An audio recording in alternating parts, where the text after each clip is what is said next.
Apparently unsettling about mirrors. They reflect, but they don't reveal.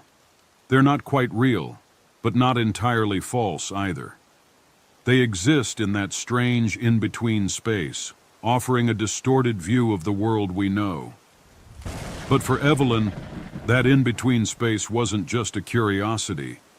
It was a gateway, a chance to peer beyond the veil, to face something she had always wondered about, her own doppelganger. Evelyn had always felt as though there was someone else inside her, someone who lived just out of reach, someone who shared her face, her mannerisms, her thoughts, but was never quite the same. There had been times growing up when she would catch glimpses of a figure in the corner of her eye, a reflection that didn't belong. The mirror was a place of comfort and terror, a place where she could examine herself and, at times, lose herself. The idea of meeting her other self wasn't new. It had existed in the back of her mind for years, sparked by stories of ancient rituals passed down through folklore. Some said the mirror was a portal, a reflection of the soul, a doorway to another world. Others spoke of dark rituals, where one could call forth their double, an entity that lived in the mirror, trapped between worlds. Evelyn had heard the tales, half doubtful, half curious, but as time went on, that curiosity turned into obsession. She had to know if her doppelganger existed. The ritual was simple, at least on paper. The instructions were clear. Find a mirror, one that was old and forgotten. The older the better, as it would carry the weight of years and energies long past. Perform the ritual at midnight, when the veil between worlds was thinnest. Light candles around the mirror, sit before it, and wait for your reflection to show itself. Wait for it to speak.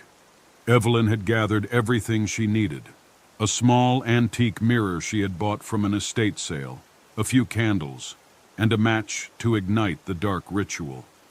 She set them up in her living room, the room draped in shadows from the flickering candlelight. Her breath caught as she stared at her reflection for the first time, taking in the stillness of the moment. There was a quiet tension in the air, as if the mirror itself was aware of her presence. The ritual began, and she recited the words she had memorized. Her voice trembled at first, but the more she spoke, the more the room seemed to pulse with energy. The candles flickered wildly, casting strange shadows across the walls. She glanced at the mirror, expecting her reflection to shift, to move in some subtle way, but nothing happened.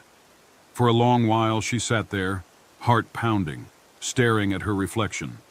It was just her, normal, still, unchanging. She almost gave up, her hopes deflating, when something caught her eye. A movement. At the edge of the mirror. Her reflection. No, it wasn't quite the same. For a split second she saw her reflection twitch. A subtle shift in posture, the tilt of her head, a small, almost imperceptible smirk that didn't belong to her. Her breath hitched, and she leaned in closer, her fingers trembling. "Is that you?" she whispered. The reflection didn't respond, but the smirk lingered. Then, as if satisfied with her gaze, it returned to its original position, mirroring her perfectly. It was her reflection, but it wasn't. The longer she stared, the more she felt a strange unease building in her chest, a feeling she couldn't shake, like something was lurking just beyond the surface, something waiting for her to let down her guard. She waited and waited, but the mirror was still. That night, Evelyn went to bed unsettled, her thoughts racing. Had she really seen something move? Or had it been a trick of the light, a trick of her mind? She couldn't be sure. The whole experience felt too surreal, too heavy to dismiss as mere superstition. But over the next few days, something changed. At first, it was subtle, tiny things that seemed to happen only in the reflection. Her movements would sometimes lag by a fraction of a second. When she smiled, her reflection would smile a little too wide. She caught it in the bathroom mirror as she brushed her teeth. Her reflection was grinning, a gleam in its eye that didn't match the calm expression on her face. It started to feel like the mirror wasn't just reflecting her anymore. It was studying her, mimicking her. Her reflection no longer seemed to wait for her to move. Instead, it seemed to anticipate her actions, sometimes making its own movements, actions that weren't aligned with hers. It was subtle at first, but as the days passed, it grew harder to ignore. The mirror was becoming more alive, more aware of her presence. Then one night, it happened. Evelyn was sitting alone in her living room, the silence of the house pressing down on her. The ritual had been long forgotten, but the mirror still sat in the corner of the room, its reflection watching her, always watching. She had tried to ignore it, tried to tell herself that it was just a trick of the mind, that the rituals had no power. But tonight, the air in the room was thick, heavy with something otherworldly. She glanced at the mirror, just for a second, and froze. Her reflection wasn't mimicking her movements. It wasn't copying her actions. It was moving on its own. Evelyn's breath caught in her throat. Her reflection in the mirror was staring back at her, but it was different now. It was smiling, wide and slow, an unnatural, chilling grin that stretched too far. Its eyes were dark, gleaming, and somehow they weren't hers anymore.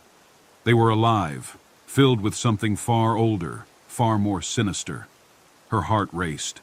"No," she whispered, stepping back. "No, no, no." The reflection leaned forward, pressing its hands against the glass of the mirror, and Evelyn felt an icy chill seep into the room. It was no longer just a reflection.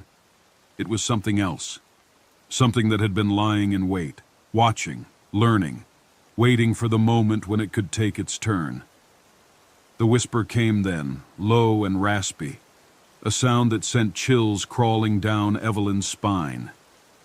"It's my turn now," it hissed, its voice familiar but twisted, like a distorted echo of her own. Evelyn stumbled back, her mind racing. She tried to look away, but the reflection, no, the thing that looked like her, did not let her. It stepped forward again, its form growing more solid, more tangible. The glass of the mirror seemed to ripple like water, the surface warping as if the mirror itself were alive, trying to pull her in.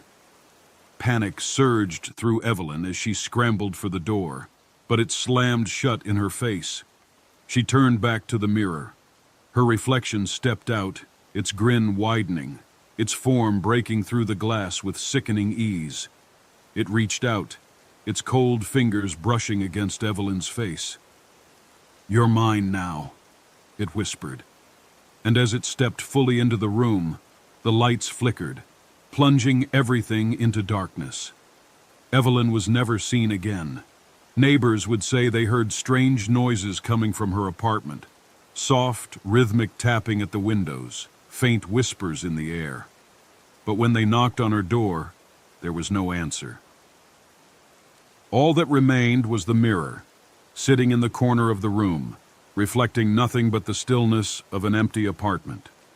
But sometimes, late at night, when the moon is full, if you stare long enough into a mirror, you might catch a glimpse of something just beyond the glass. A reflection of someone who looks just like you, but isn't. And if you listen closely enough, you might hear the whisper, "It's my turn now." The Whispering Forest. The idea had been simple. Just a weekend trip to get away from it all. No cell phones, no internet, just nature and good company. Ethan had planned the whole thing, convincing his friends that the best way to unwind was to escape to the middle of nowhere, a remote forest where the sky was clear and the world felt untouched. They had all agreed easily enough. There was Sam, his childhood best friend, always up for an adventure. Then there was Olivia, Ethan's girlfriend, who loved hiking and had been the most excited about the trip. Lucas and Rachel rounded out the group, a couple that had been together for years, always teasing each other but inseparable. 5 friends, eager for a break, ready to spend 3 nights camping beneath the stars. The drive was long, winding roads leading them deeper and deeper into the wilderness. The trees grew denser, towering sentinels stretching toward the sky, their branches thick enough to block out the sun in some areas. It was beautiful in a way that felt ancient, untouched. By the time they reached the campsite, the afternoon was waning. They parked the car near the base of a hill, where a narrow dirt path led into the woods. It was a place untouched by tourists, known only to those who had grown up in the area. Ethan had found it by accident years ago and had always wanted to return. Setting up camp was easy. They pitched their tents near a clearing where the trees gave way to an open patch of sky. The air was crisp, carrying the scent of damp earth and pine. They built a fire as the sun dipped below the horizon, and for a while, everything was perfect. They talked, laughed, passed around drinks, and roasted marshmallows. Olivia leaned against Ethan, the warmth of the fire reflecting in her eyes. Lucas and Rachel bickered playfully over the best way to toast a marshmallow, and Sam regaled them with one of his signature ghost stories, voice low and dramatic. It wasn't until later, when the fire had burned low, that they heard it. A whisper, soft, barely audible over the crackling embers. Ethan thought at first that he had imagined it, but then Olivia stiffened beside him. "Did you hear that?" Sam smirked. "If this is part of your plan to freak us out, it's working." "No," Olivia said, her voice uneasy. "I swear I heard something." The group fell silent, listening. The night stretched around them, vast and empty. Then, a whisper, faint, drifting through the trees like a breath of wind. Rachel shifted closer to Lucas. "That's kinda creepy." Ethan forced a chuckle. "Probably just the wind. Sound carries weirdly in the woods." But he didn't believe that, because the whisper hadn't been just noise.